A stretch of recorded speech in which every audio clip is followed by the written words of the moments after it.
Y bueno, vamos a hacer estar haciendo esta introducción, que lo más seguro que abarcará dos partes. Y bueno, vamos a aprender un poquito sobre un poco historia y un poco también las verdades de la palabra, ¿no? Porque también se reafirma el Evangelio en Hechos y bueno, se trata muchas cosas muy interesantes, ¿no? Antes que nada, pues quiero hacer la introducción, quiero leer aquí algunos pequeños comentarios de la introducción. Bien, el libro de los Hechos, ¿vale? Es el primer volumen de la cronología de la Iglesia, ¿no? Por decir así, de la época después del Mesías, de los apóstoles y toda la predicación del Evangelio, ¿no? Sabemos que en su mayoría la cristiandad pues cataloga como que la Iglesia nació en Pentecostés, ¿no? Y realmente pues en esos dos se da lo que viene siendo pues la expansión del Evangelio, ¿no? Las últimas palabras del Mesías fueron, ¿no? Recordamos, esperen la promesa, ¿no? Esperen la promesa que Él les había dado, y la promesa era lo que los profetas hablaban, ¿no? Sobre la venida y el derramamiento del Espíritu, del Ruach HaKodesh, ¿no? Que es básicamente, por decir así, el artífice, ¿no?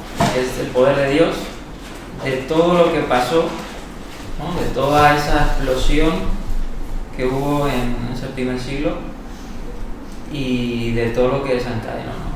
Fue Dios, utilizando a los apóstoles, ¿no?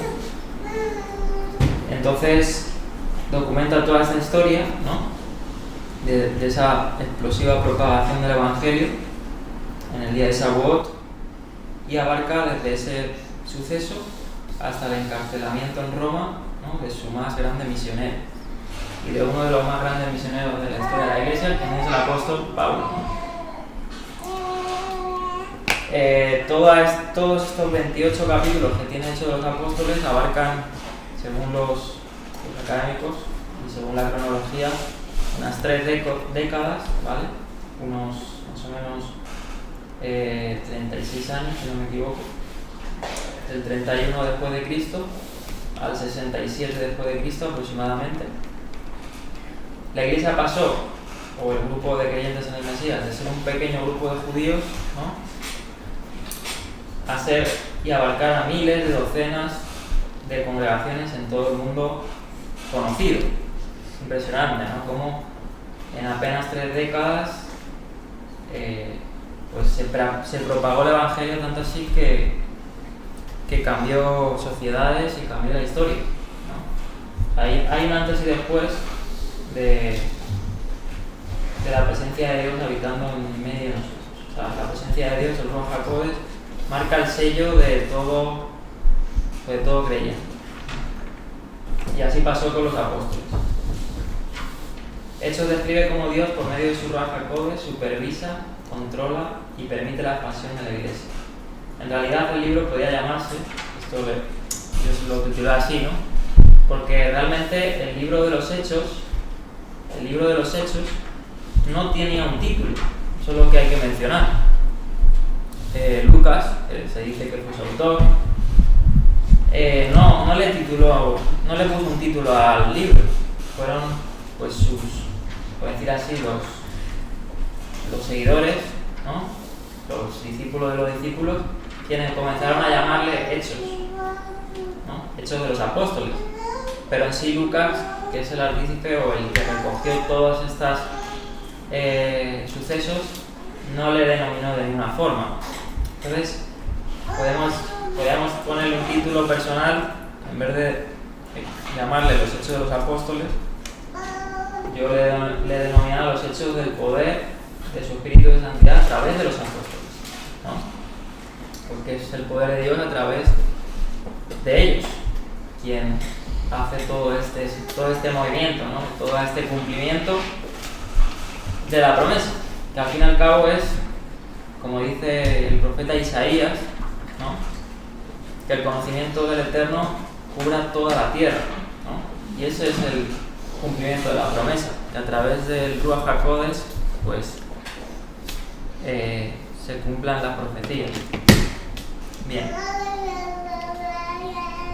Aunque es una obra de historia, el libro de Hechos, esto saco un comentario, y no de teología, aunque tiene partes obviamente que se pueden extraer enseñanzas y cosas obviamente de la escritura y de Dios. Hechos destaca sin embargo las verdades doctrinales acerca de la salvación. Yeshua es proclamado con valentía como el Mesías esperado por mucho tiempo, y esa verdad se defiende hábilmente desde el Tanaj. Hay ahí todas esas citas que veis ahí, ¿no? Ahí en la presentación. Entonces, todo es esto, la cuarta. todo esto pues se ve en el libro, ¿no?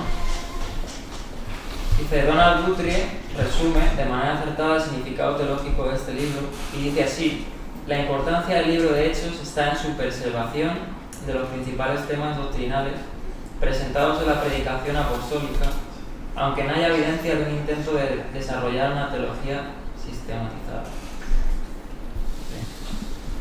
Bien, vamos a pasar ahora al autor, ¿vale? Aunque, bueno, ya me he adelantado quién es el autor, unánime, y aquí en esta sección vamos a poner dos evidencias, una interna y otra externa. La evidencia externa, comenzamos por ella, y dice así: el testimonio unánime de la iglesia primitiva era que Lucas, autor del Evangelio que lleva su nombre, compañero de viaje y amigo cercano de Pablo, escribió Hechos de los Apóstoles. Eso es a lo que todos pues concordaron, ¿no? Los primeros creyentes de los primeros siglos. En el siglo II, el prólogo antimarcionita del Evangelio de Lucas, el fragmento muratoriano, la lista más antigua conocida del libro del Nuevo Testamento, Ireneo, Clemente de Alejandría, Tertuliano, dan fe de la autoría de Lucas sobre Hechos. Otros padres de la Iglesia, como Orígenes, Eusebio, Jerónimo, también atribuyen a Lucas el libro de los Hechos. O sea, es más tardío que algunos críticos pues empezaron a cuestionarse si realmente pues era Hechos escrito por Lucas, pero no tienen grandes argumentos a desarrollar, ¿no? Vamos a ver pues algún punto de vista sobre esto.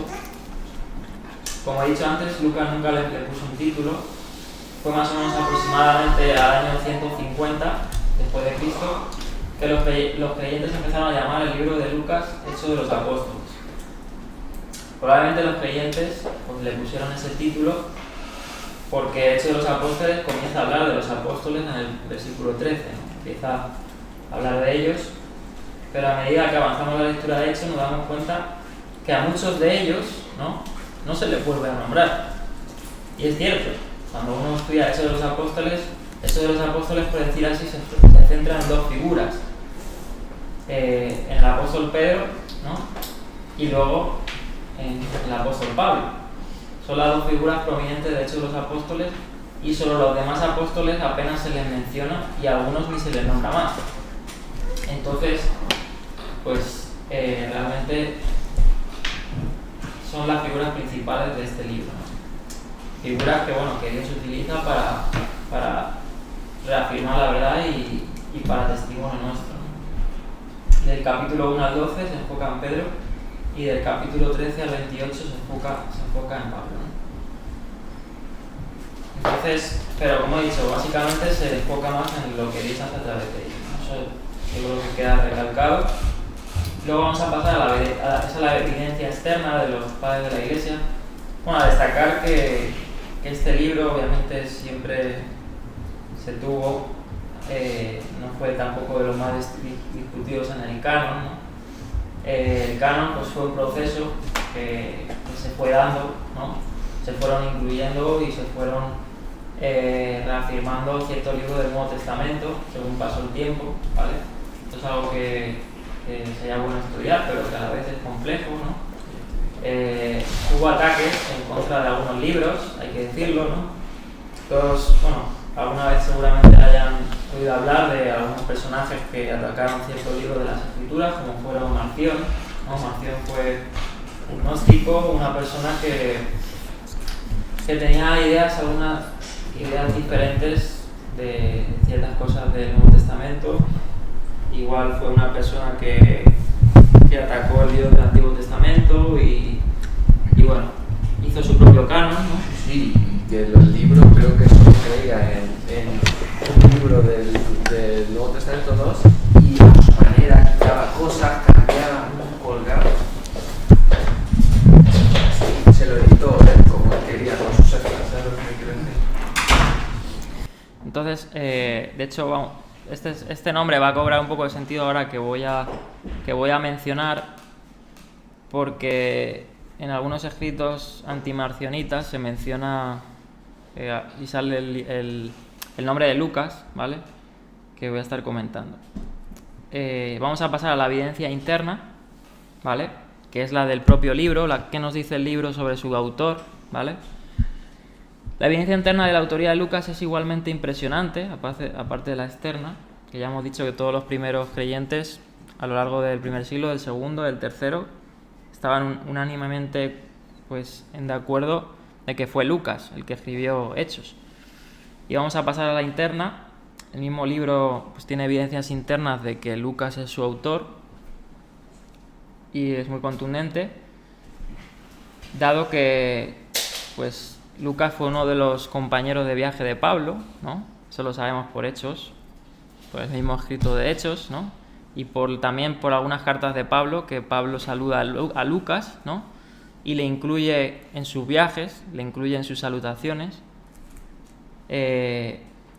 Y el mismo autor, a pesar de que no se nombra a sí mismo por su nombre, pero utiliza ciertas palabras o ciertas indicaciones de que estaba sobre todo con Pablo, llamando en los famosos pasajes, los pasajes que se denominan como nosotros, ¿no? Y eso podemos leer algún texto, por ejemplo en Hechos capítulo 16, vamos a ver cómo en Hechos capítulo 16, versículo 10, dice, cuando vio la visión, ¿vale? Dice, enseguida procuramos, primera persona del plural, ¿no? La procuramos partir para Macedonia. Aquí en esta alusión, ¿no? En este verbo, ¿no? Se deduce que el mismo autor, ¿no? Se está incluyendo en este viaje con Pablo. Y esto solo es una cita. La hemos leído simplemente como ejemplo. Ahí tenéis todas las citas en la presentación.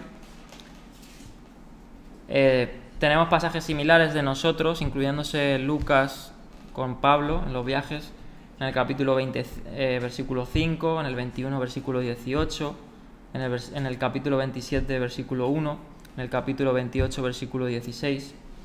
Y son en estos pasajes que el escritor cambia la primera persona del plural, como he dicho, mostrando que estaba presente. Esta es una evidencia interna del texto y que muchos eruditos han entendido que por esto Lucas era el candidato. ¿Y cómo saber que era el candidato? Porque fue compañero fiel de Pablo hasta su muerte. El doctor Hermann Hieber resume la importancia de eso en lo que se refiere a la autoría de Hechos. Dice así, las referencias a varios compañeros de Pablo en estas secciones, nosotros, inmediatamente distinguen el autor de otros compañeros cercanos de Pablo. Otros compañeros conocidos que aparecen en las epístolas paulinas no encajan en el patrón establecido por estas secciones, nosotros. Y pueden ubicarse en otro lugar en un momento u otro. O sea, realmente hay muchos compañeros de Pablo que incluso no viajaron juntamente con él en todos los viajes que hizo. Y es que si uno estudia los Hechos, Pablo hizo varios viajes, ¿no? Se dice que hasta 3 viajes, se denominan los 3 viajes misioneros de Pablo, y Lucas fue uno de los que estuvo con él. Y pueden ubicarse en otro lugar en un momento u otro. De los compañeros cercanos conocidos de Pablo, solo Tito y Lucas nunca se les menciona en Hechos. Que Tito no se menciona es extraño, pero nadie ha sugerido en serio que este fuera el autor de Hechos. Esto solo deja a Lucas como el probable autor y lo apoya fuertemente la evidencia externa. Y es que cabe señalar que muchos autores del Evangelio no se denominaban a sí mismos como por su nombre, ¿no? Por ejemplo, Juan, ¿no? Juan se se ponía un sobrenombre que era el nombre que le puso el Mesías, o se entiende que le puso el Mesías como el amado, ¿no? Porque tenían en ese sentido pues una humildad, por decir así, para no centrar su persona en su nombre, sino en los hechos, ¿no? Como Moisés, ¿no? Bueno, es que eso es algo de un escriba, ¿verdad? Lo de Vallecra. Ah, bueno. Bueno, eso va de aparte, pero es cierto, o sea, estamos comentando que los apóstoles tenían esa humildad, por eso Pablo escribió a Filipenses: haya en ustedes este sentir que hubo en el Mesías, ¿no? Y es que muchos de los apóstoles, pues inclusive que murieron y no se relataron todas las cosas que se hicieron con ellos, ¿no? Como que quedaron en anonimato, pero realmente Dios los usó a ellos tanto incluso como Pedro y como Pablo, ¿no? Seguramente. Y de hecho hay testimonios, bueno, más de tradición y todo eso, pero que bueno, todos fue el Señor, ¿no? Al fin y al cabo, el que utiliza a personas. Hay un libro que me gusta recomendar, John MacArthur, se llama 12 hombres comunes y corrientes, y es un libro en el que relata cómo Dios escoge a 12 personas como tú y como yo y los hace pues personas, pues bueno, los hace en nombre de Dios, ¿no? Y cómo trata al Mesías con su carácter, con sus formas, con sus cosas, para inclusive al final dar su vida por el Evangelio, ¿no? Es muy bonito ese libro, yo lo recomiendo. Y bueno, sigo, dice: cabe señalar también que aunque Tito acompañó a Pablo y a Bernabé a Jerusalén y trabajó en las iglesias de Corinto, Creta y Dalmacia, no parece haber sido uno de los compañeros de Pablo a quienes el apóstol menciona en los saludos de sus epístolas. Y es por eso que en muchos saludos que tiene Pablo en las cartas aparece el nombre de Lucas. Y es porque Lucas fue, como he dicho, un compañero de Pablo. Seguramente prestó servicios de médico a Pablo y a la iglesia, por eso también era útil, porque los dones que uno tiene también son para la iglesia, ¿no? Y en este sentido, Lucas, aunque no era apóstol, ¿vale?, no era uno de los 12 apóstoles, fue una persona que Dios utilizó. De hecho, ustedes van a la introducción a Hechos, el versículo 1, y Lucas escribió esto en el sentido, Hechos de los Apóstoles y su Evangelio, como un creyente que quería transmitir la verdad a otro creyente, el famoso llamado Teófilo, ¿no? Comienza diciendo en el versículo 1, en mi primer tratado, Teófilo, excelentísimo Teófilo, ¿no? Bueno, ya llegaremos a ese versículo, porque hay discusión quién es este Teófilo, porque algunos dicen que era un nombre para... Teófilo significa amigo de Dios o el amado de Dios. Hay alguna discusión, algunos teólogos, pero estos tratados se escribieron también para predicar en este sentido a algunos creyentes, ¿no? Y testificar sobre el Mesías. Bien, quiero pasar a esto. Estamos en la evidencia interna y hay 5 razones principales por las cuales Lucas escribió Hechos de los Apóstoles, que algunas he mencionado, pero las quiero volver a repasar. El escritor de Hechos estuvo con Pablo, ya lo hemos dicho, en algunos viajes misioneros, ¿vale? Ahí están los versos. En Colosenses 4:14, por ejemplo, tenemos una evidencia, la carta de Pablo, vamos a leerlo. Colosenses 4:14, que dice así: os saluda Lucas, el médico amado, y Demas, ¿no? Esos son saludos del final de su carta a los colosenses. Y esta es una razón, ¿no?, de peso porque también, claro, hay también un debate de cuándo se escribió Hechos, ¿no? Algunos, ahora lo vamos a llegar, no me quiero adelantar. Pero claro, ¿de dónde sacó la fuente Lucas? Si Lucas no fue, por decir así, no escribió el Evangelio, ¿no?, pero no fue un contacto directo con el Mesías, no fue un discípulo directo del Mesías, ¿no? ¿De dónde sacó todas sus palabras y todo su testimonio Lucas, ¿no? Una buena pregunta. Bueno, vamos a tratar de responderla, ¿no? Luego otra segunda afirmación de por qué Lucas es escritor es que también ves que en el primer versículo de Hechos dice: en mi primer tratado, oh Teófilo, diciendo que había escrito otro libro antes, ¿vale? Tito, por ejemplo, no escribió ningún tratado, que se sepa, ningún libro. Sin embargo, Lucas sí. El Evangelio según Lucas es el primer tratado. De hecho, en su primer evangelio, o sea, en su evangelio de Lucas, también menciona a este Teófilo. Entonces podemos decir que inclusive, es curioso ya para los académicos, que el griego que utiliza Lucas es totalmente igual al de Hechos de los Apóstoles. Es un griego koiné muy refinado. Lucas era gentil, pero a la vez era instruido. Y tiene todas estas afirmaciones de decir, este es el mismo escritor. Entonces, si escribió un primer tratado, porque este es el segundo, ¿no? De hecho, algunos dicen que Lucas no quiso dividir, y es cierto, el Evangelio de Lucas y Hechos, sino que era totalmente un libro solo. Tanto así que si nosotros dividimos el Nuevo Testamento, Lucas abarcaría una cuarta parte del Nuevo Testamento. O sea, un testimonio bastante contundente, ¿no? Bueno, Perdón, Sí. ahí es donde menciona también con pruebas indubitables, ¿no? Claro, de hecho, Claro. en su Evangelio dice que él se ha Dice que- propuesto muy diligentemente el investigar. Vamos a leerlo porque es muy interesante. Lucas capítulo, creo que es el primer capítulo. 1, 2 o 3. O sea, que Lucas tampoco era simplemente un mediquillo. O sea, de hecho también era una persona instruida En tres, en ¿no? historia. Sí, A quienes también, después de haber padecido, se presentó vivo con muchas pruebas indubitables, apareciéndosele durante 40 días y hablándoles del reino de Dios. Ese, ¿no? claro. Mira que dice el 1, dedicatoria a Teófilo. O sea, aparece otra vez este personaje, ¿no? Dice, puesto que ya muchos han tratado de poner en orden la historia de las cosas, que entre nosotros han sido ciertísimas. Y dice eso, me ha parecido también a mí, en el versículo 3, después de haber investigado con diligencia, ¿no? O sea, que él había corroborado que lo que estaba escribiendo era directamente de fuentes cercanas a los apóstoles, es decir, inspiradas por Dios, ¿no?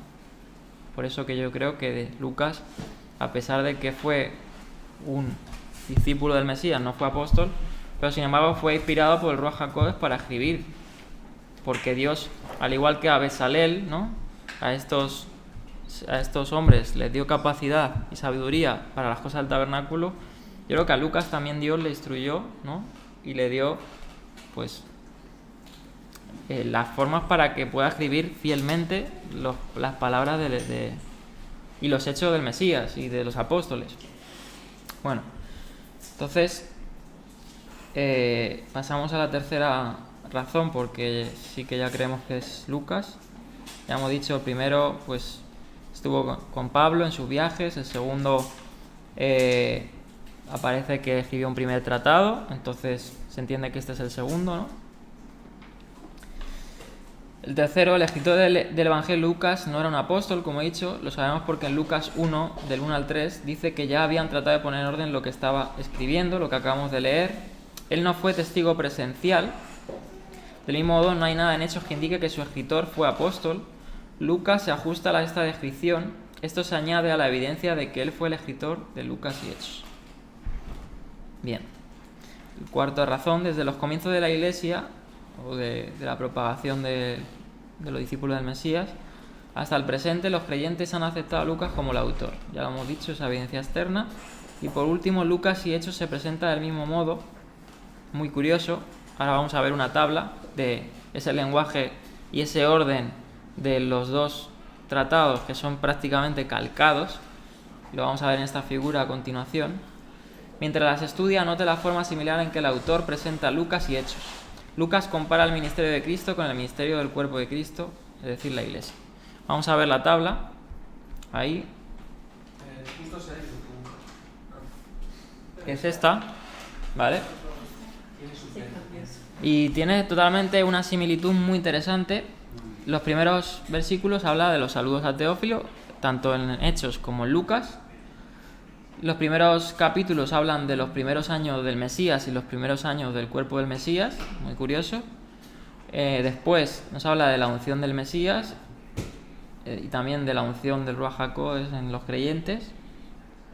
Nos habla del primer sermón de Yeshua, en el capítulo 4 en adelante. Nos habla del primer sermón en Pentecostés, ¿no? En el capítulo 2. Nos habla de los milagros y sanidades del Mesías. Igual manera Hechos relata los milagros de Pedro, ¿no? Bueno, a través de Pedro y todo esto. Nos habla del éxito y la popularidad de los creyentes, de los discípulos, ¿no? De igual manera del Mesías. La creciente oposición de los fariseos y los líderes judíos, totalmente lo describe así también en Hechos de los Apóstoles. Los viajes por Galilea, Judea, Perea del Mesías, los viajes misioneros que se dieron con Pablo, el arresto y juicio triple ante el Sanedrín, Pilatos y Herodes, el arresto y juicio triple de Pablo ante Félix, Festo y Agripa, el clímax en el ministerio en el Calvario y el clímax en el ministerio de Pablo en Roma, ¿no? Hay como ahí, algunos ven en esta tabla como una similitud de orden, ¿no? Como un orden muy parecido. Entonces, bueno, también es otra evidencia de que el autor pues es una persona que tiene sus métodos a la hora de escribir por orden, como dice el Evangelio en el capítulo 1 de Lucas. Aquí he puesto algunas aportaciones de algunos que comentan sobre su persona. Lucas es el más griego de los autores del Nuevo Testamento, era gentil, ¿no? Maneja con cierta elegancia la lengua común, hablada entonces. Tiene la preocupación de hacerse comprender por unos oyentes que no están muy al corriente de las tradiciones judías. El lector occidental moderno encuentra fácil su lectura. O sea, trató de representar de una forma sencilla, pues para que todos, ¿no? En este caso Teófilo, que también era gentil, se dice, pues pudiera comprender de qué se trata el Evangelio. Porque claro, y esto yo lo veo bien, uno cuando sabe hebreo, sabe muchas cosas, trata de aparentar a las personas, y hay mucha gente que no se entera y no le va a realmente a llegar el mensaje si tú te pones pues a su nivel y le explicas en su idioma, en sus palabras, en una sencillez.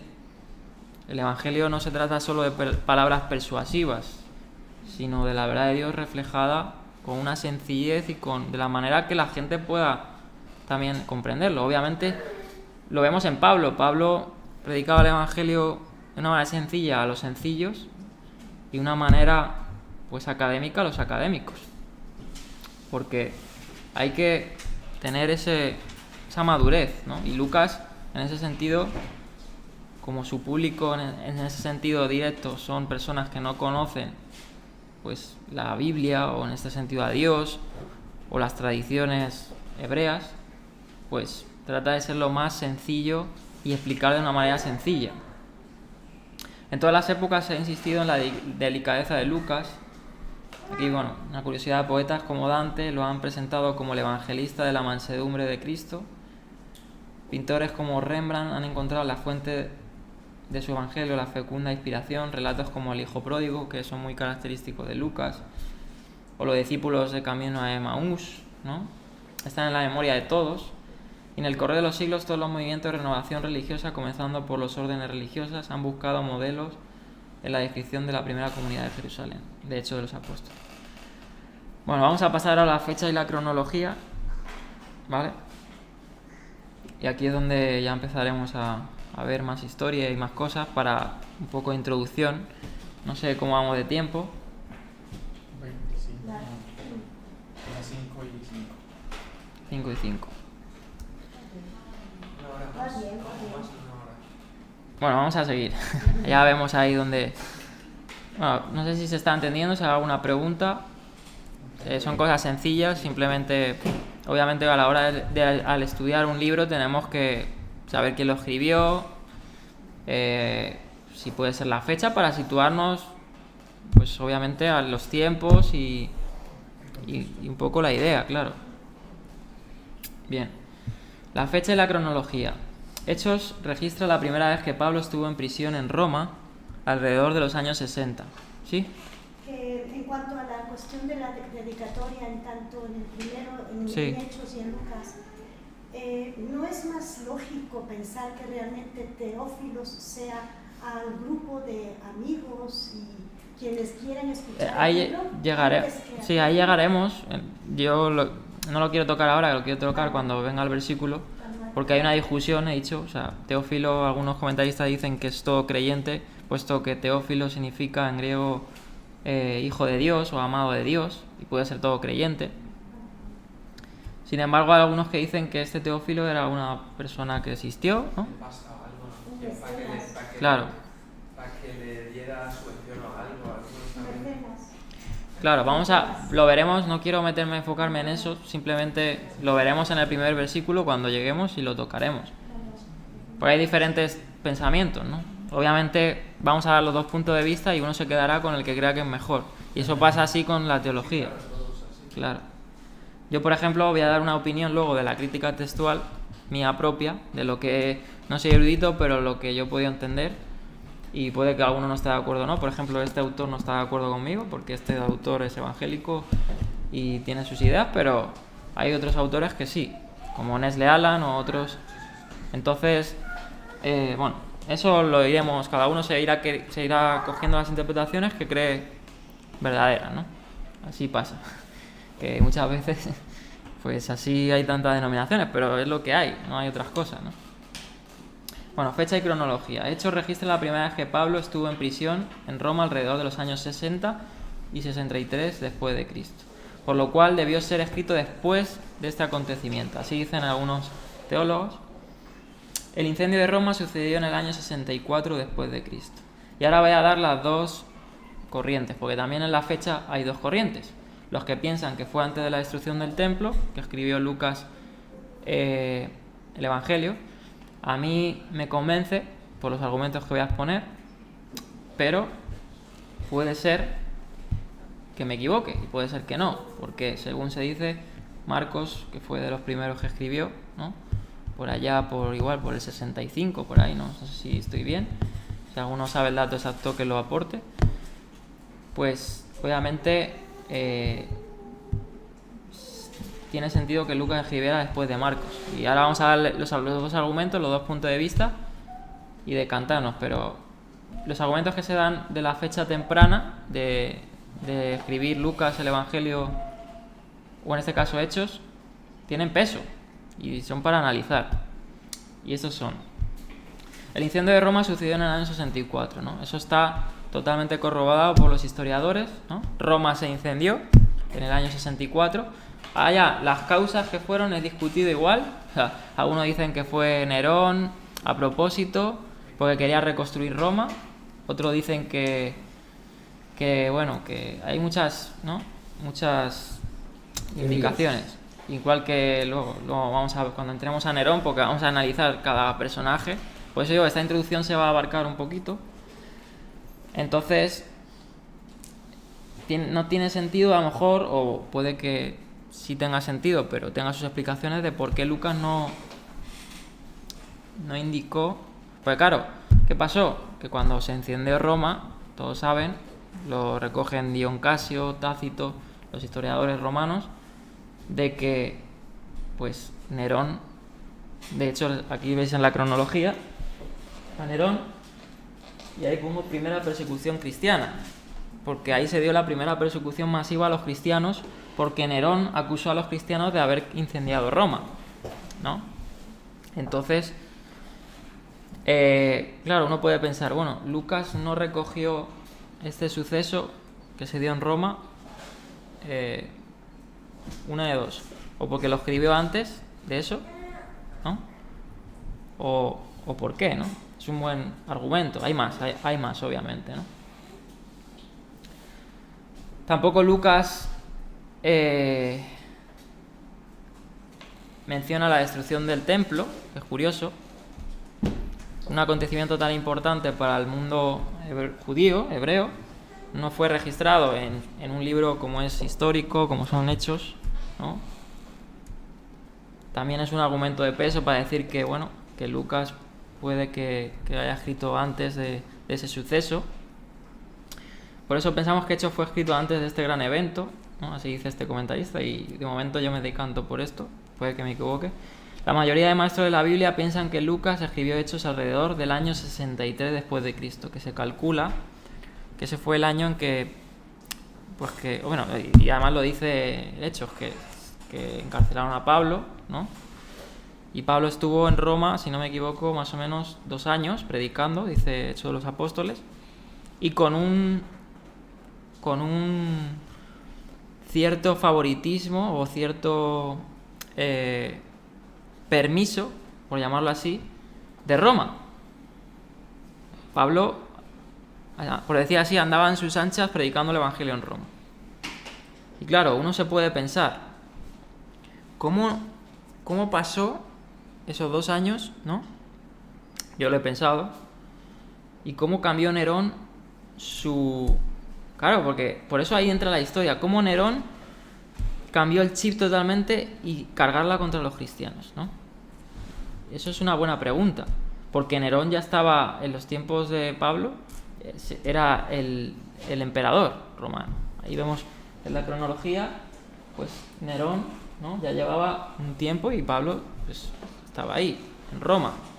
Cuando Pablo estuvo en Roma era el emperador Nerón, que estuvo 2 años. Entonces, ¿cómo Nerón, después de esos 2 años, porque se dice que Nerón fue quien ejecutó a Pedro y a Pablo? Eso dice la tradición cristiana. Tiene sentido. Ojo, que no toda tradición es que sea mentira. Tiene mucho sentido.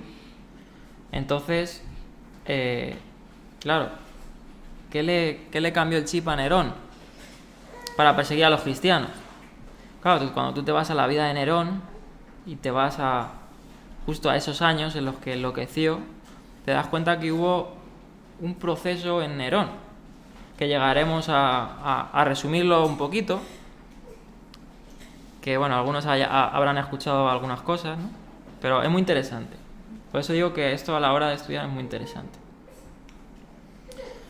Luego está el otro punto de vista de la fecha, de que algunos fechan a Hechos entre la caída de Jerusalén y la muerte de Lucas alrededor del 85 después de Cristo. El principal argumento para esto, ¿no?, para la última fecha, es el presunto uso que Lucas hace de Marcos como una fuente para el Evangelio de Lucas. Aquí yo me pongo a pensar y digo, bueno, Lucas podía haber, porque creo que en Hechos se relata que tuvo un encuentro con Marcos. Marcos podía haberle relatado a Lucas las cosas que vio sin haber Marcos escrito antes. Puede ser. Pero bueno, algunos dicen eso, ¿no? Los defensores de este punto de vista siguen esta línea de razonamiento. Marcos fue escrito después de la muerte de Pedro, durante la persecución de Nerón. El Evangelio de Lucas no se puede haber escrito hasta después de eso, dicen este punto de vista, y ya que Hechos fue escrito después de Lucas, se lo debe fechar aún más tarde. Esa es la otra parte. Aunque un debate del llamado problema sinóptico está más allá del alcance de esta introducción, y es que es cierto que a la hora de estudiar los evangelios sinópticos hay que ser cuidadoso, ¿no? Porque hay que estudiar, ¿no? Hay que estudiar las cronologías y todas las cosas, porque uno se puede pues dejar llevar incluso con algunas interpretaciones, ¿no? Hay algunos libros, hay un libro que estaba leyendo que hablaba del problema sinóptico de los evangelios, de un cristiano, que está bastante bien, ¿no? Se lo puedo pasar. Y bueno, cabe observar que la anterioridad de Marcos nunca se ha establecido, ¿vale? La anterioridad de Marcos, el escrito de Marcos. Serias objeciones a la dependencia de Lucas en Marcos se han levantado por medio de eruditos competentes. Bien, bueno, aquí tengo las fuentes que no las voy a leer. Bien. A menos de que esta teoría de la dependencia de Lucas en Marcos se pueda establecer, el principal argumento para una fecha posterior de Hechos se viene abajo. Así dice este comentarista. Hay buenas razones para creer que Lucas escribió Hechos durante el primer encarcelamiento romano de Pablo, y se puede resumir de la siguiente manera. Esto, si voy a citar el autor, es F.F. Bruce, ¿no? Héctor le conoce. Que es un erudito cristiano que se ha dedicado a temas como el canon, los manuscritos, de la historia de la iglesia y todo eso, muy bueno. Josh McDowell lo cita mucho en evidencia que exige un veredicto. Será por algo, porque es académico. Y inglés, creo que era. En primer lugar, dice así Bruce, Tal punto de vista explica la abrupta conclusión de Hechos. Lucas dejó de escribir porque había narrado los sucesos hasta el presente y no tenía más que relatar. Además, Hechos termina una nota de triunfo con Pablo, y es cierto que Hechos como que no se acaba. Es cierto. Como pasa con el Evangelio según Marcos. No sabemos el final, por decir así. Según los críticos, Marcos no quiso terminar el Evangelio de esa manera, según dicen, ¿no? O se perdió, no se sabe. Allá luego los copistas que quisieron ponerle un final, ¿no? Más tardío. Pero Hechos parece ser que tiene el mismo tinte, porque termina muy abruptamente, pero vamos a leerlo. Termina como con una victoria de Pablo en Roma, ¿no? Hechos capítulo 28, versículo 31. Y Pablo permaneció 2 años enteros en una casa alquilada y recibía a todos los que a él venían, predicando el reino de Dios, enseñando acerca del Señor y a Josué HaMashiach abiertamente y sin impedimento. Y ahí termina, ¿no? O sea, no se dice más nada. No se declara, pues porque venía más sucesos, ¿no? Obviamente. Entonces algunos dicen, como Bruce, que pues como que se interrumpió, ¿no? Una abrupta conclusión, con Pablo proclamando el Evangelio en Roma. Esta conclusión triunfal es difícil de comprender si Hechos se hubiera escrito después de la muerte de Pablo y el estallido de la persecución de Nerón. Así dice Bruce. Bien. Segundo, las autoridades romanas en Hechos son tolerantes. Eso lo vemos en Hechos, ahí en Roma. Si no favorables, dice Bruce, al cristianismo. Sin duda ese no fue el caso después del estallido de la persecución de Nerón en el 64. Además, la única ocasión en que habría valido la pena recordar la imagen de la actitud originalmente amistosa del Estado romano hacia los cristianos fue cuando aún estaba fundada, pero en peligro de perderse, y esto significa que fue la época del juicio de Pablo, después de apelar a la corte de César, ¿no? Y es que luego sí que empezó como una persecución más fuerte a los cristianos en su mayoría, ¿no? Incluso a los judíos les acusaban de ir en contra del edicto imperial de Roma, ¿no? de los dioses de Roma, de todo lo que viene siendo pues las creencias de Roma, ¿no? Los judíos tenían cierto privilegio en algunas regiones de adoración a su dios, pero en Roma pues bajo algunos emperadores sufrieron persecución, y por ejemplo Claudio, ¿no? expulsó a los judíos de Roma, y lo vemos en Hechos de los Apóstoles, en que Priscila y Aquila, que eran judíos, fueron expulsados de Roma, ¿no?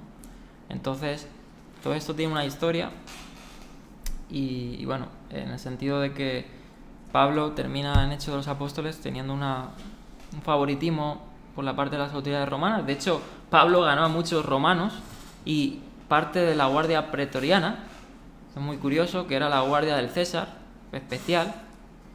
De hecho, ahora luego voy a dar unos datos y bueno, no me va a dar tiempo, pero fíjate que me puse a ver en Wikipedia sobre la guardia pretoriana esta, y en su mayoría fueron los que pusieron a césares y derrocaron a césares.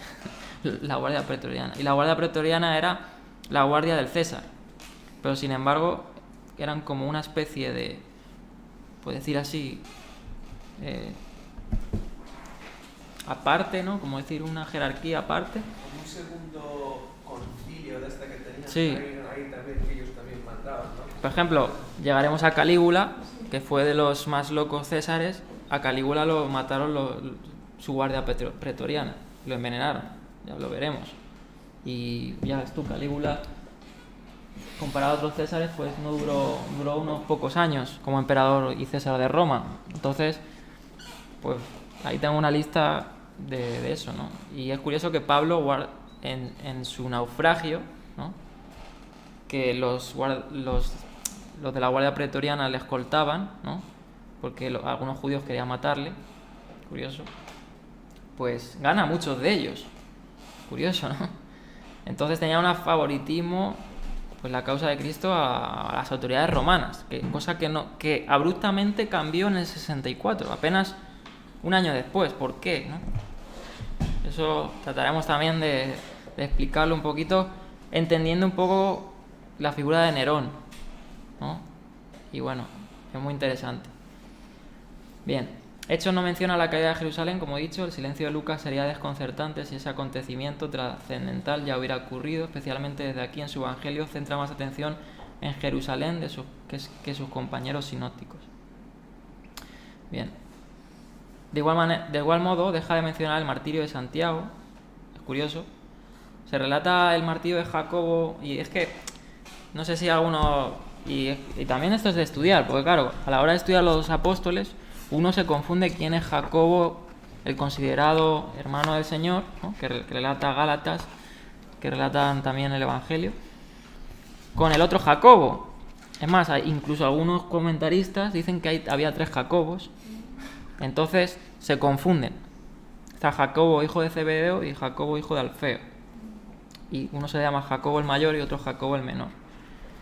Claro, en Hechos, si no recuerdo mal, Hechos capítulo 12, se relata la muerte de Jacobo el mayor, hijo de Zebedeo, que no es el Jacobo que vemos en Hechos capítulo 15. Porque claro, si no ya estaría muerto. ¿Qué hace Jacobo, no? Que es el columna de la iglesia. Entonces algunos hacen ahí líos. Y yo me hacía un poco de lío al principio. Creo que lo tengo más o menos claro, a pesar de que todavía no se sabe 100%. Porque algunos dicen que hay 3, otros dicen que son 2 solo, etcétera, ¿no? Entonces, sería extraño si Lucas hubiera escrito Hechos después de él. Él sin duda vio los martirios de Santiago y Esteban como digno de mencionar, de Santiago el mayor y Esteban, ¿no? El mártir. ¿Por qué no referirse al líder de la iglesia de Jerusalén, ¿no? De Santiago? Y es que tampoco se relata la muerte de Jacobo, ¿no?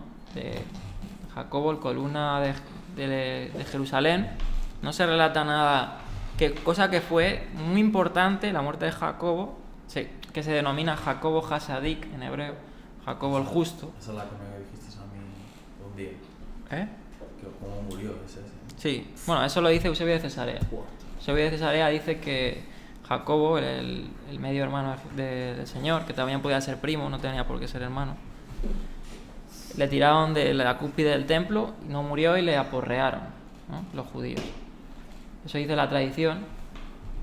No hay más datos, pero puede ser que sí, que haya pasado. De hecho, pues como que eso fue un antes y después para también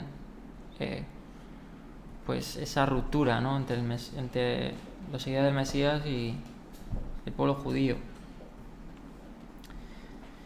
Vale. El tema central de hecho refleja la situación de los primeros días de la Iglesia, de los primeros discípulos, asuntos tales como el conflicto entre judíos y gentiles, la inclusión de gentiles en la Iglesia y las normas dietéticas judías. Perdieron su importancia después de la caída de Jerusalén. Del mismo modo, de hecho, no refleja las preocupaciones teológicas de las últimas décadas del siglo I, así dice un comentarista. Lucas nos refleja conocimiento de las epístolas de Pablo. Eso defiende de que Hechos, curioso, se escribió antes que la colección de epístolas paulinas circulara ampliamente en la Iglesia. También es una evidencia de que puede ser que claro, Lucas no dice que Pablo era el que estaba escribiendo las cartas, pues es posible que Lucas la fecha, ¿no?, date antes de las cartas de Pablo. Y eso que Gálatas es la primera de las cartas de Pablo, es escrita más o menos allá por el 50 y algo, ¿no? O sea, hay ahí como un problema sinóptico, por decir así, un problema ahí que no está del todo claro, ¿no? Podemos decir que habría que investigar más a profundidad. Por último, y quizás lo más significativo, Lucas no dice nada acerca de la futura carrera de Pablo. Ninguna mención hace hecho de los viajes de Pablo después de su liberación, de su segundo encarcelamiento, aunque en ese entonces Lucas estuvo con él, eso dice 2 de Timoteo 4:11, ni de su muerte. Sin embargo, Lucas se dedica más de la mitad de los hechos al ministerio de Pablo. ¿Por qué no llevar estos temas hasta su conclusión triunfal si hubiera sido más acerca del gran apóstol? Tales omisiones se explican mejor por la suposición de que estos sucesos no habían ocurrido cuando Lucas escribe. Bueno, es lo mismo con otras palabras. Claro, se dice que Lucas admiraba a Pablo, ¿no? Por eso escribió tanto de Pablo, porque fue compañero de él. Y bueno, vamos a ver la cronología ahora, ¿vale? Y como he dicho, son 3 décadas del libro de los Hechos. Ahí tenéis, realmente aquí lo tenéis más detallada, pero esta ya es la cronología, inclusive desde los tiempos de los jasmoneos, ¿vale? Vamos a situarnos un poquito en la historia. Antes que nada, yo creo preciso el explicar un poquito cómo Roma fue tomando fuerza y y se quedó como fuerza principal no solo del mundo antiguo, sino de Israel, ¿no? De la tierra de Israel. Bien. Bueno, decir que después del triunfo de los macabeos, ¿no?, sobre los griegos, pues decir que en esos tiempos los hijos de los macabeos, ¿no?, fueron los reyes de Judea, ¿vale?, y parte de los sumos sacerdotes. También decir que muchos se torcieron, ¿no? O sea, los macabeos hicieron una labor, ¿no?, de reedificar el templo y todo esto, pero hubo una guerra civil entre su familia. Ahí tenéis los datos. La guerra civil entre los príncipes judíos, Aristóbulo II e Hircano II, eso ocurrió en el 67 a.C. Y eso me parece importante porque ahí entra Roma, muy lista, entra el general Pompeyo, ¿vale? Y al ver que entre ellos están luchando, pues decide atacar, ¿no? Y se dice que este Pompeyo apresó, ¿vale? Aquí tengo el dato, que no se me olvide.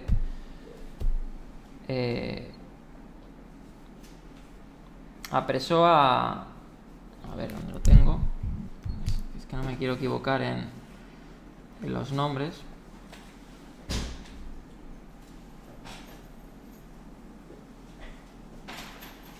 Que se llama Antipatro, ¿vale? Tengo la cronología aquí de todos los macabeos, ¿no?, de los finales. Bueno, eso se llama la dinastía de los asmoneos, ¿vale? Por eso ahí pone dinastía asmonea, que fueron estos reyes y estos sacerdotes, ¿no?, que gobernaron Israel en esos tiempos. ¿No? Como dice, el general romano Pompeyo aprovecha la guerra civil, conquista Jerusalén, entra en el templo, ¿vale? Más tarde es derrotado por Julio César. Pero en todo esto, pues, se lleva cautivo creo que se llama Antígono. Antígono Matatías, que era, creo, el hijo de este Antipatro o Aristóbulo, no me acuerdo, alguno de estos, que no tengo tantos apuntes que no sé dónde los he metido. Pero se los lleva presos a Roma para hacerle juicio, pero estos se escapan, ¿vale?, de Pompeyo, vuelven a la tierra de Jerusalén, ¿vale? Y ahí es donde Herodes el Grande, muy listo, ¿no? Herodes el Grande, su padre, no recuerdo ahora el nombre, por ahí también tengo el dato. El padre de Herodes el Grande había sido de ayuda para Augusto, Claudio Augusto, para servirle de labores militares con los imperios sirios y todo eso, en Oriente, y había ganado el favor del César, de Augusto. Acechó, o sea, se llevaron cautivos al padre y al hijo y se escaparon, como he dicho, y Herodes el Grande tenía favor de este Augusto, ¿no? Aquí ya vemos que Herodes el Grande es el personaje que aparece en los evangelios, ¿no? Este que mató el infanticidio de todos los niños, que fue rey de Judea, Galilea, Samaria y Idumea, ¿no? En ese entonces el emperador, como digo, anterior a Herodes era Augusto, ¿vale? Bueno, en esos tiempos era Augusto. ¿Y qué pasa? Que, claro, este Herodes el Grande derrota a estos asmoneos, ¿vale? Ahí creo que por aquí lo he puesto. Bueno, no lo he puesto, pero derrota a los asmoneos, ¿vale? Y se casa con una asmonea, ¿vale?, que es familia de los macabeos, ¿vale? Y, por decir así, se convierte al judaísmo, ¿vale? Eso lo pueden ver en la biografía de Herodes el Grande, quien se dice que era, pues, un seguidor del judaísmo, ¿no? Cosa que luego es realmente, pues, tenida por muchos judíos devotos como mentira, ¿no? Porque, claro, y algunos judíos sí, por ejemplo, tomaban ventaja de esto interesados, diciendo que Herodes era judío, pero por ciertos intereses, ¿no? Bien. Antígono Matatías, sí. Ese era el nombre de este macabeo al que derrota y toma el trono de este, ¿no? De este Hasmoneo, que era el segundo hijo de Aristóbulo II. Aquí tengo los datos. Junto con su padre fue llevado prisionero a Roma, ¿no? Como he dicho. Sin embargo, ambos escaparon en el año 57 y volvieron a Judea. Tras ser proclamado rey, fue derrotado por Herodes el Grande y decapitado en Antioquía. Este Antígono fue capturado por Herodes y lo llevaron así, le decapitaron a Antioquía y terminó la dinastía de los Hasmoneos. Y ahí es donde empieza, pues, por decir así, el dominio romano sobre Israel. Y con esta figura de Herodes el Grande, supuesto pues judío converso, pero sirviendo como vasallo, así dicen los historiadores, vasallo de Roma. ¿Qué es un vasallo? Pues una persona que sirve al César, ¿no? Que sirve a los intereses del César. No sé si por aquí está. Se transforma en un rey vasallo de los romanos. De hecho, Herodes el Grande se le da el título, ¿vale? Se le da el título de rey de los judíos, ¿vale? Se le da el título de rey de los judíos. Perdón, pero él, siendo vasallo de Roma, es el que restauró el templo como nadie. Sí, ahora vamos para ganarse el favor de los judíos. Claro, ¿no? por eso digo que para ganarse el favor de los judíos hizo muchas cosas para que los judíos admiraran, ¿no? Y vieran que su dinastía, su gobierno era favorable para ellos. De hecho, muchos judíos pues tampoco estaban, a pesar de que luego pues también ajustició a muchos rebeldes judíos, ¿no? Y familia también. Sí, familia, ahora lo vamos a ver. No sé cómo vamos de tiempo, a ver si podemos al menos terminar con Herodes el Grande y ya dejarlo... Una hora. Vale.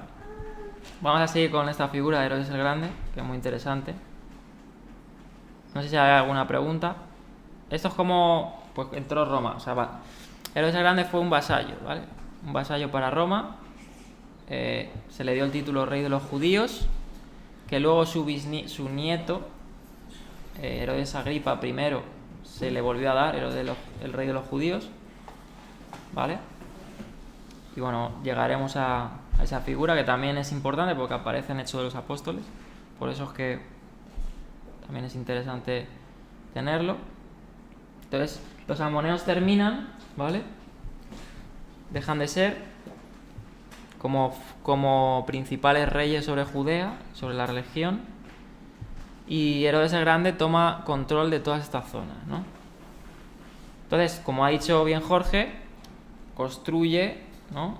Y aquí, como aparece aquí, Herodes comienza la reconstrucción de Jerusalén en el 20 a.C. Para ganarse el favor de los judíos, dobla el tamaño del complejo del templo, fortifica los muros de la ciudad, construye la torre de David. Eso, entre otras cosas. A Herodes el Grande se le atribuye también grandes obras como canales, acueductos que sirvieron para riqueza para Israel. También se le adjudica la marítima ciudad de Cesarea, tan famosa, con la construcción de Cesarea. De hecho, era un sitio donde Herodes el Grande pues acostumbraba a visitar, ¿no? Hizo ahí grandes anfiteatros, ¿no? Y grandes cosas. Y bueno, así es como Herodes, ¿no? Se ganó el favor de los judíos y cómo fundó la dinastía herodiana, ¿vale? Que ahí es donde ya empiezan los evangelios a tratar de que todos estos Herodes pues eran descendientes de Herodes el Grande, ¿no? Y así hasta Herodes Agripa II, quien ya es el último de la dinastía herodiana, que ya es el último que rige cuando se destruye el templo y todo lo que pasa, ¿no? Bien. Esos eran vasallos de Roma, o sea, en cierta manera, ¿qué pasa? Que Roma estaba dividida en jerarquías, por decir así, de poder. Por eso veis en los evangelios que algunos se le llaman incluso gobernador, pero eran vasallos del César. O sea, el César era el supremo, ¿no? O sea, el supremo de los jefes. Herodes el Grande, era un vasallo, tenía el título de rey de los judíos y de gobernador sobre Judea, pero simplemente era un subjefe, que tenía la última palabra, era el emperador. ¿no? Y el que aprobaba las cosas y todo eso. Obviamente ellos tenían poder para tomar decisiones, pero por eso es que vemos que pues luego salen tetrarcas, salen procuradores, todo eso son... Ahora bien, también lo tengo para explicarlo un poquito, ¿no? Qué son los procuradores y todas esas cosas en la cultura romana, para saber un poco mejor. Pero bueno, entonces funda la dinastía herodiana y acaba con la dinastía asmonea. Josefo sitúa este hecho durante el consulado de Marco Vipsanio Agripa y de Lucio Canino Galo, en el año 37 AC. Pero también dice que ocurrió exactamente 27 años después de la toma de Jerusalén por parte de Pompeyo, lo que indica que pudo haber sido en 36 AC. Bueno, ahí pues ya sabes, en cronologías pues ahí. Dion Casio informó que en el año 37 AC los romanos no lograron nada digno de mención en la zona. De acuerdo con Josefo, Herodes gobernó durante 37 años, 34 de los cuales fueron tras la toma de Jerusalén. Como la familia de Herodes se había convertido al judaísmo, su faceta religiosa era cuestionada por algunos miembros de la sociedad judía. Cuando Juan Hircano I conquistó la región de Idumea, la tierra de Edom bíblica, en torno al 140-130 a.C., solicitó la obediencia de los idumeos a la ley judía, les obligó a circuncidarse, ¿no? Y a ciertas prácticas judías. Y como Herodes el Grande se casó con una asmonea, pues se convirtió al dios de los judíos, ¿no? Sin embargo, su identificación religiosa estaba puesta en duda, como he dicho, por el decadente estilo de vida de los herodianos, ya que los herodianos, pues, está claro que fueron también, pues, muy corruptos, ¿no? Lo que les hizo ganarse la antipatía de quienes más atendían al judaísmo. Muchos protestaron sobre la legitimidad de estos gobernadores. Luego, claro, el gobierno pues fue más allá y terminó pues como los césares y locos. Al fin y al cabo terminó haciendo cosas locuras, ¿no? De ejecutar a su propia familia, a varios de su propia familia, incluida su mujer Mariamna. ¿Eh? Sí, o sea, hizo verdaderas locuras. Siendo ya judío. Profesando ser judío, claro. No sé por qué, pero aquí en esta presentación la tendré allí, no tengo su muerte. Qué mal. Tengo en el ordenador de allí. Pero bueno, se dice que creo que Herodes el Grande relatan su muerte como que tuvo puede decir así, cáncer renal o algo así en el estómago, no sé qué historia. No, ese fue, no confundir a Herodes Agripa, que fue el que relata hechos que se lo comieron los gusanos. Tuvo un problema parecido. Murió por un problema... La herencia. Sí, por un problema estomacal o alguna cosa. Y claro, cuando él muere, es que tenía todos los detalles de la muerte. Ah, bueno, aquí lo tengo. No. No sé. Era el que mandó que mataran a mucha gente importante cuando muriera para que la gente llorara también, ¿no? Algo así, ¿no? Que al final no le hicieron caso, ¿no? Sí. Ah, bueno, sí tengo su muerte, sí tengo su muerte. Claro, hay dos puntos de vista. Uno dicen que fue por eso y otros por gangrena. Ahora, bueno, de hecho me saltan muchas cosas. Espera, que tengo cosas escrito de Flavio Josefo y cosas. Pero estaba citando de memoria unas cosas. Bien, claro, cuando nace Yeshua es Herodes el Grande, ¿no? Que está rigiendo sobre Judea y toda esta zona. Gobierna en Roma el emperador Augusto, ¿vale? Como veis ahí, del 31 AC al 14 DC. Cuando Yeshua muere es el emperador Tiberio, ¿vale? O sea, en todo ese lapso del ministerio o de la vida de Yeshua muere un César y es proclamado otro, que es Tiberio, ¿vale? Una cosa, tú sabes, dicen que una de las razones por las que no hay datos históricos del infanticidio es porque era un pueblo muy pequeño. Claro, de Belén. 20, 30 niños, no sé cuántos. Sí, que no se recogen los... Claro. Como para coger y para ponerlo, Pero que obviamente Pero- está de acuerdo a la línea de... Claro, de claro, cómo eso es muy estaba importante, siguiendo la cabeza. eso es muy importante, porque claro, los historiadores no recogen ese suceso y por eso muchos atacan algunos sucesos de los evangelios, pero sí los testimonios escritos terminan diciendo que Herodes el Grande era un loco y que eso no era extraño, Claro, claro. porque mató a su propia familia, o sea, tenía cosas muy locas, ¿no? De hecho, es apodado el Grande por sus grandes obras, ¿no? Por hacer todo el templo, todas las cosas. Sin embargo, Gratz, un comentarista, ¿no? Un erudito, lo cataloga como el genio malvado de la nación judía. Bien. Y de esas obras, creo que algo era con dinero que no era suyo, ¿no? Como con dinero de no sé, Ese dato del no- pueblo, no recuerdo. no lo sé, ese Vamos, dato. que tampoco era todo ese o algo así. Y era como para callar también sus malas cosas que había hecho. Como con el católico que, ay, he hecho esto malo, bueno, a ver si ahora algo también así, ¿no? Claro. Como intentando nivelar, compensar. Obviamente los romanos tenían un interés en Judea. Aparte de lo que Pompeyo obviamente tuvo su intención y de hecho tenían intención en toda la región. Obviamente subyugar a todos los países bajo el yugo romano y obviamente de eso iban a sacar beneficio, ¿no? Impuestos. De hecho, como dice aquí, Pompeyo conquistó la región, convirtiéndola en el reino tributario de Roma. O sea, ese fue uno de los propósitos. Repartió los territorios en 5 distritos, lo puso bajo la jurisdicción de un Sanedrín, ¿no? Y un sumo sacerdote, Juan Hircano II, pero bueno, eso es antes, ¿no? Pero Nerón igual, o sea, Nerón fue un vasallo que simplemente extrajo beneficio de los judíos y eso, ¿no? Vale. Es por eso por lo que también fue el dato de que ves que normalmente el sumo sacerdote sería toda la vida, hasta Claro. que él muera. Pero ves que había... Claro, además fueron los romanos la locura los esa que, de los todos, que ponían a los sacerdotes, por inclusive. título, ¿no? De que había sido algo horario que se le quedaba como por título y el otro tal, como que el sumo sacerdocio se rotaba ahí por interés político o algo así, que era una locura. Al final Cesarea se convierte también en un puerto de acceso a toda La esa maldad. región para el comercio, toda Claro, también. esa parte de influencia, entonces, Claro. pues de toda la vida. Claro.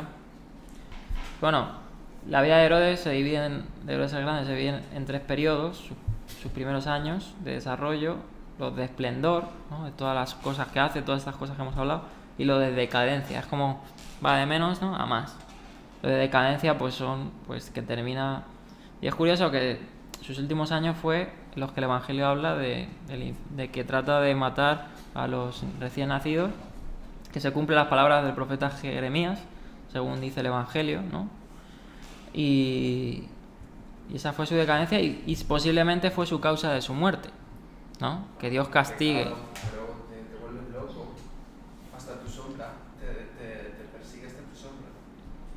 Y esta claro, Un espíritu ahí de locura, unos demonios que te adormecen y un suicidio incluso. fue criticado por sus gustos griegos, por eso también Mariamne, que era esta Esmonea que se casó, ¿no? Pues obviamente vio actitudes malas en él, que luego la mató. Por eso que posiblemente esa es una de las causas. Y bueno, levantó templos también en honor a falsos dioses, Apolo, en Rodas, según dice Flavio Josefo, o sea que no solo es que le construyó el segundo templo y todo eso, sino que también hizo sus obras paganas, ¿no? Como dice aquí Josefo en Antigüedades, dice: podemos deducir que fue más vanidad que piedad lo que surgió la mayor obra de su reino, el templo de Jerusalén. Este fue comenzando en el año 18 de su reinado, o sea, alrededor del año 22. Bien. Bueno, aquí tengo más datos, pero claro, son muchas cosas. También construyó fortalezas como Masada y Herodión. Herodión es donde se le enterró a Herodes el Grande. Muy curioso porque Flavio Josefo relata su muerte. Relata que... De hecho es curioso porque en su muerte, creo que era él, ahora lo voy a ver, pero creo que sí era este Herodes el Grande. como era tan vanidoso, pues dijo que en su muerte los que fueran a enterrarle no mostraran pena y les mataran. O sea, cuando... y claro, sus hijos al final, como dice aquí el comentario que me llamó la atención, a su suerte no le obedecieron, pero sí se le enterró donde dijo, en Herodión, en el fondo, era un lugar alto y en un lugar que hasta el día de hoy han descubierto que hay unas tumbas ahí, o sea que se cumple pues con lo que dicen los historiadores, ¿no? Igual Josefo, que también, pues obviamente era historiador para Roma, ¿no? Y bueno, también hizo cercamientos de lugares sagrados como la tumba de los patriarcas, ¿no? En Hebrón. Hizo minas de extracción de brea en el Mar Muerto, o sea, hizo muchas cosas para construcción de barcos. Minas de cobre, ¿no? O sea, para el Imperio Romano, etcétera. Como he dicho, le nombraron rey de los judíos. Y bueno, vamos a ver su muerte ya, que Josefo la relata. Vale, esto ya lo he dicho. Herodes no murió, dice, bueno, Josefo dice que Herodes murió no mucho después de un eclipse de luna antes de Pesa, curioso, ¿no? De una Pascua, puesto que hubo un eclipse el 11 de marzo del año 4 a.C. Algunos han llegado a la conclusión de que este era el eclipse al que hizo referencia Josefo. Josefo escribió que la enfermedad final de Herodes, que esa fue la causa de su muerte, se le llama mal de Herodes, porque le pasó algo parecido a Herodes Agripa, ¿no? Aunque Herodes Agripa sí que es claro por Hechos de los Apóstoles que fue Dios quien lo mató, ¿no? Y de hecho Josefo hasta lo relata, hay una historia muy interesante, que lo veremos, de que vio un búho, ¿no? Y el segundo búho era un búho. Creo que era un búho, sí. Dice, sobre la base de las descripciones de Josefo, un médico experto ha diagnosticado que la causa de la muerte de Herodes fue una enfermedad renal crónica complicada por la gangrena de Fournier. No sé qué será eso. Otras investigaciones recientes han mencionado que su enfermedad era una sarna que derivó en gusanos y putrefacción y que estuvo acompañada de trastornos psiquiátricos. De hecho, Josefo relata que el mismo Herodes se quiso, por los dolores, suicidar. Y unos familiares o primos le vieron que se iba a suicidar y no se suicidó por eso, ¿no? Porque no quería que vieran que se había suicidado. Eso dice Josefo, ¿vale?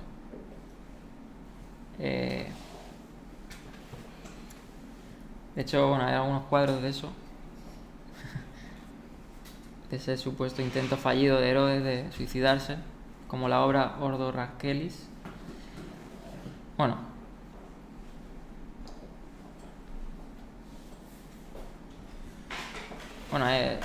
hay más datos de su muerte, pero vamos a pasar, no sé si nos va a dar tiempo. Claro, en su muerte, él muere, ¿no? Y empieza la dinastía herodiana, y ahí empiezan, porque Herodes tiene varios hijos, ¿no? Y sus hijos pasan a ser, pues, gobernadores para Roma, ¿no? De toda esa región, ¿no? Judea, Samaria, Galilea, ¿no? Toda esa región. Y se dividen entre los hijos las regiones, ¿no? Aparecen en su muerte, en el año 3 a.C., el emperador Augusto, que fue el que pues dijo, bueno, ¿quién va a ser el sucesor de Herodes el Grande? Pues dictaminó que fueran sus hijos, ¿no? Los que gobernaran entre sus hijos. A Herodes Arquelao fue nombrado etnarca de Judea y Samaria, ¿vale? Como una posición un poco mayor. Herodes Antipas fue nombrado tetrarca de Galilea y Perea. Herodes Filipo fue nombrado tetrarca de Batanea, Gualinítide, Traconítide y Aurinítide. Ahí, bueno, el mapa no está ni la diapositiva. Sí. No, da igual. Y Salomé, que era la hermana de Herodes el Grande, ¿vale? Recibió unas ciudades, ¿no? Yavne, muy curioso, norte de Gaza, Asdod y Fasayil, al este de Judea. Luego dicen algunos la razón por la cual no volvieron luego a Betlehem era porque estaba un hijo de estos, de Herodes, que ya como que se le sabía que estaba como una cabra ya para afuera, ¿no? Pero y fueron al otro lado porque aunque luego ese otro hijo también salió malo, era más tranquilo en ese momento. Sí, lo dice, tengo aquí la cita, creo que dices tú, Mateo 2:22.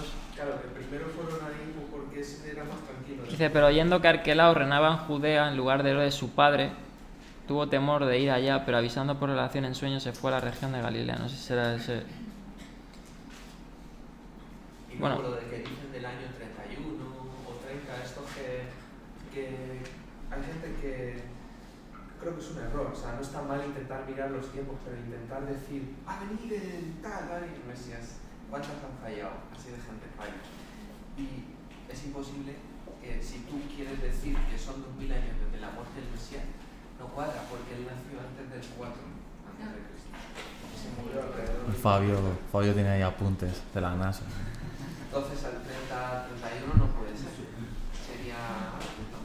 Pero que de todas maneras Dios sabrá cuándo va a venir.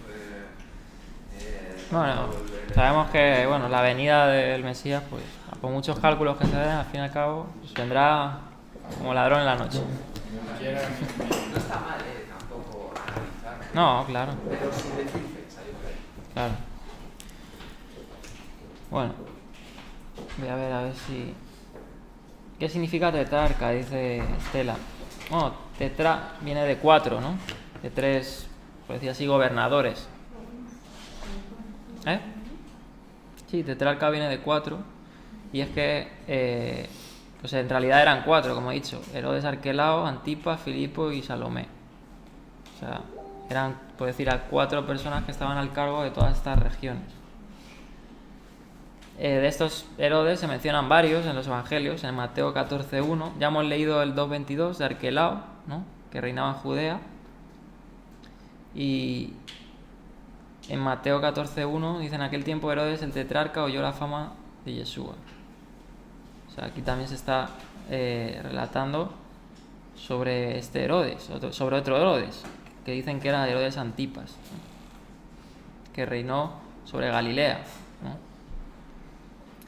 Bien, inclusive en Lucas 23:6 dice: entonces Pilato, oyendo decir Galilea, preguntó si el hombre era Galileo, y al saber que era de la jurisdicción de Herodes, claro, es que hay muchas personas que se piensan que es el mismo Herodes, pero eran diferentes.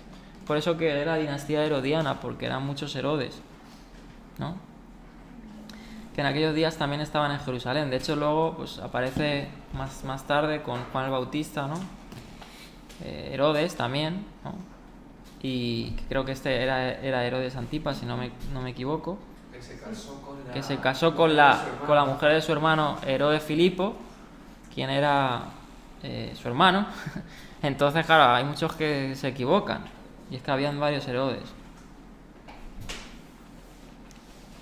Y bueno, hay muchas más citas. De hecho, Hechos también menciona a Herodes el Grande en la predicación, creo que es de Pedro, sí, una predicación de Pedro, que dice que la ciudad se unió en contra del santo, del Mesías, a quien ungiste, Herodes, ¿no? Herodes y Poncio Pilato, con los gentiles y el pueblo de Israel. Bueno, y luego, aparte de estos, ¿no? Estaban los procuradores, que es un procurador, eran funcionarios romanos. En su mayoría eran enviados por el emperador y eran enviados a diferentes sitios, ¿no? Para administrar fincas pertenecientes al príncipe, provincias imperiales de alguna consideración para cobrar contribuciones, dirigir negocios de renta, provincias de menor importancia para gobernarlas en lugar de un procónsul, ¿no? Y es que pues aparecen también diferentes procuradores, como pues también habla, ¿no? Que era Pilato, Valerio, Marcelo, ¿no? Que estuvieron en los tiempos también del Mesías. Pilato, todos conocen, ¿no? ¿Quién era Pilato? Bien. Que parece bueno. ¿Qué? Que parece bueno. Sí. Le pone pero bueno luego era un canalla. en la peli le pone bueno. O no, luego era un canalla. Bueno, vamos, yo creo que... Me parece como muy justo así. Bueno, luego viene después de todo esto Herodes, ¿no? Que tampoco se relata mucho más los evangelios, tampoco es que hicieran grandes cosas, de hecho pues fueron quitados rápidamente, ¿no? Ahí vemos, no sé si he puesto la fecha, del 4 AC, ¿no? Más o menos, que fue cuando murió Herodes el Grande. Bueno, 39 de C, sí tuvieron su tiempo, tampoco que fueran muchísimo, pero luego, pues, después de su muerte, bueno, o de su sucesión, aparece Herodes Agripa I, ¿no? Que este es ya que en Hechos de los Apóstoles se relata, ¿no? Que era, pues, el gobernador en aquellos entonces, ¿no? Que aparece en Hechos y que también tiene una significancia muy interesante, ¿no? Porque fue uno de los primeros que echó mano a los primeros cristianos, ¿no?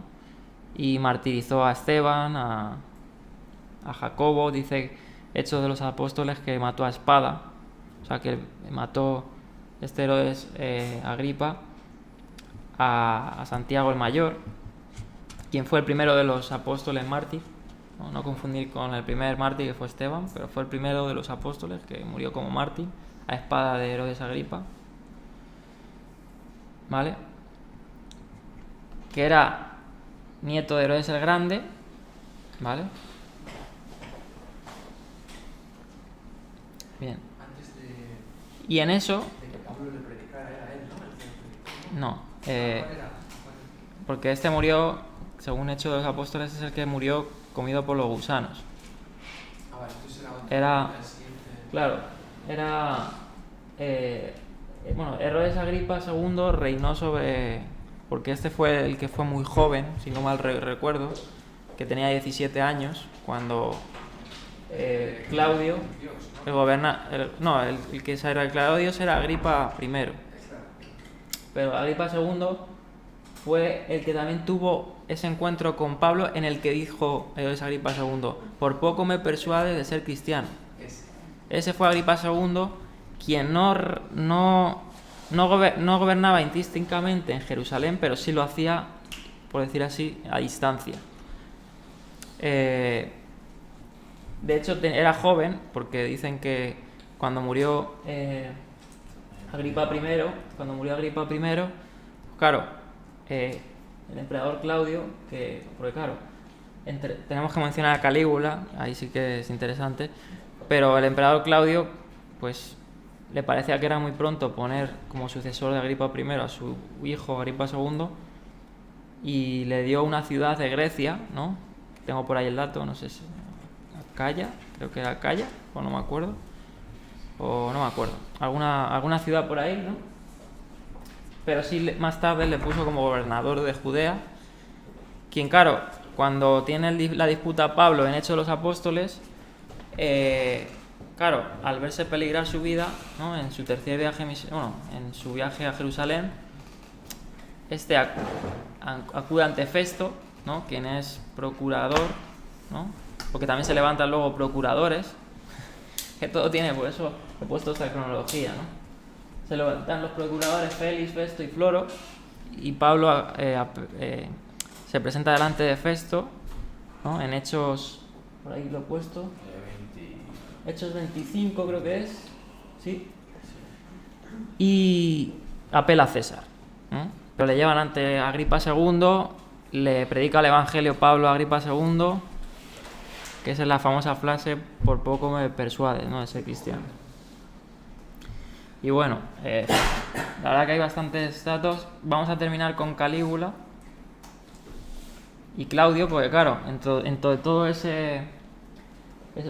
la dinastía herodiana, claro, que era sobre Judea, ¿no?, y Samaria y todas estas zonas, pues están los emperadores, pues muere Tiberio, ¿no?, César, gobernador de toda Roma, y se levanta Calígula, ¿no? Calígula apenas reina muy pocos años, no sé si lo he puesto, creo que no sé si lo tengo aquí. creo que sí. Del 41 al 44 creo que es. O sea, apenas son 3 años y en sus 3 años hace locuras. Claro, muere Tiberio, ¿no?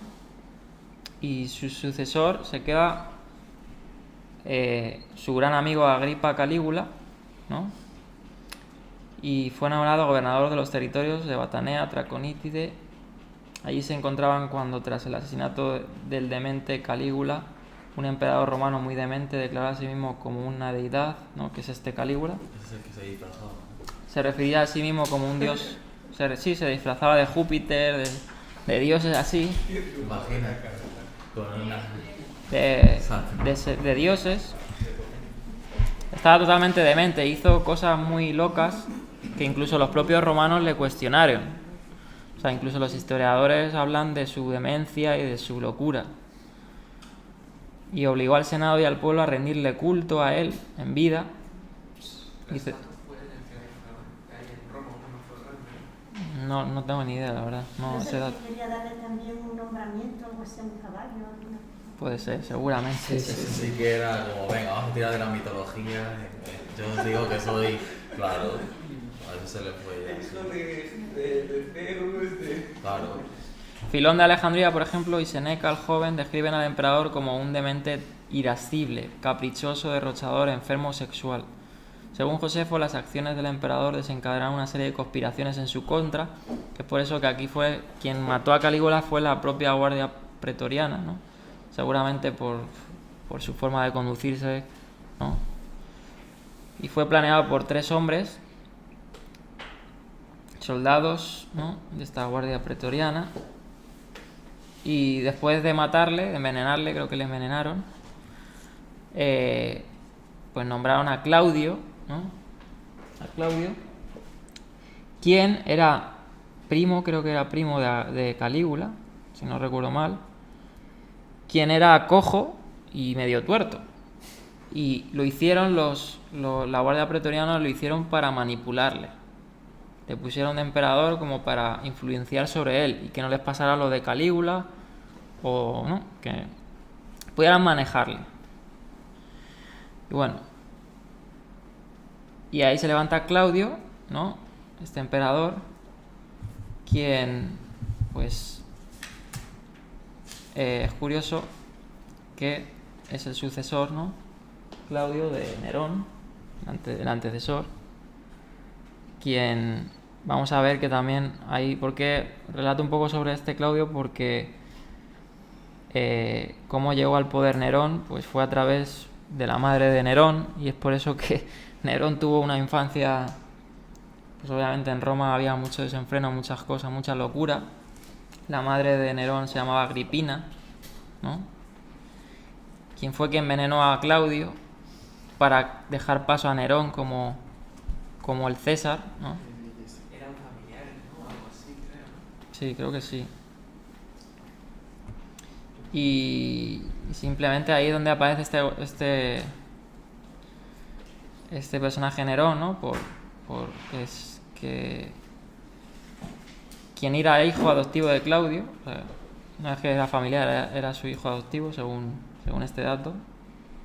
Y su madre fue la que conspiró contra Claudio para que fuera su hijo, que además era muy joven, Nerón. Cuando comenzó a reinar creo que tenía pocos años, era muy joven. De hecho, luego Nerón, cuando veamos, aquí lo vamos a dejar,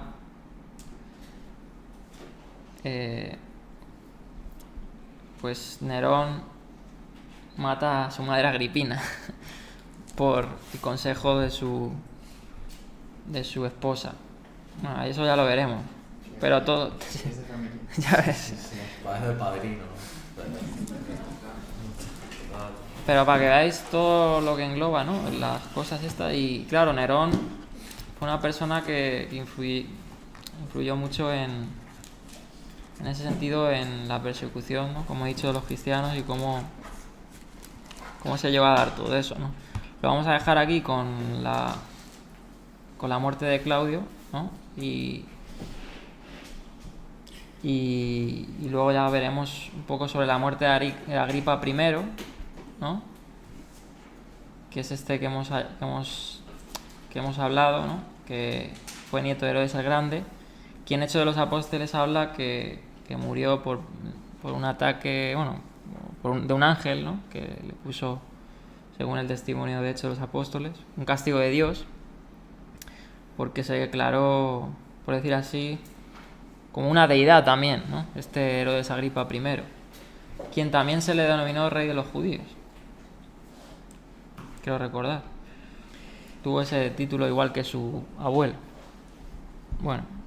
Daniel, la próxima, durante todo ese tiempo, el templo tampoco funcionaba como debía ser, ¿no? Eso lo veremos un cachito algo. Sí, de hecho creo que fue este Herodes Agripa I quien los judíos hicieron un muro gigante en el templo porque hizo como una fortificación al lado del templo para ver a los sacrificios, como tomarse una Coca-Cola y ver los sacrificios. Y claro, los judíos levantaron un muro para que no les vieran, porque era algo sagrado. Pero la fortaleza, Antonio, también, en verdad. Claro, la fortaleza. También lo veían, pero claro, ¿qué les iban a decir? ¿No? Porque claro, de hecho Masada, si ustedes van a Israel, yo no he ido, pero Masada es tan alto y dicen que se ve todo, pues esa parte, porque también lo hizo Herodes el Grande, construyó eso para como jactarse o ver su pueblo así, ¿no? Todo lo que gobernaba. Bueno, eso es historia. Obviamente todo esto lo iremos desarrollando cuando entremos al texto y todo esto, ¿no? Aquí, como veis, hay diferentes en rojo citas, porque es en todos esos tiempos. Claro, los tiempos del Mesías, y todo influye porque el proceso que hubo en el mundo antiguo influyó en la expansión de la Iglesia. Pues influyó un montón, ¿no? Las persecuciones, los viajes de Pablo influyeron, ¿no? La predicación, en todo. Bueno, vamos a dejar aquí. Veremos la siguiente sobre la muerte de Herodes Agripa I, el testimonio de Flavio, Josefo y de Hechos. Terminaremos viendo un poco sobre Nerón, ¿vale? Un poco quién era Nerón y cómo pues fue influyente para la muerte de Pablo, de Pedro, ¿no? La persecución de los cristianos. Y terminaremos con un poco sobre la crítica textual en la introducción, sobre lo que he comentado antes, y ya empezaremos a estudiar ya así el libro, ¿no? El libro de Hechos, que espero que vamos a seguir aprendiendo, ¿no? Son 28 capítulos, o sea que nos llevará medio año. Lo que lleve. Mucho.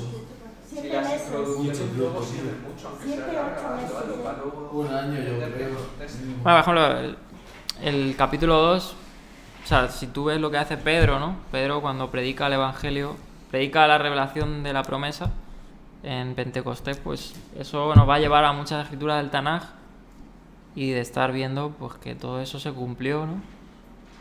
Y cómo Dios cumple su palabra, ¿no? Y es tremendo.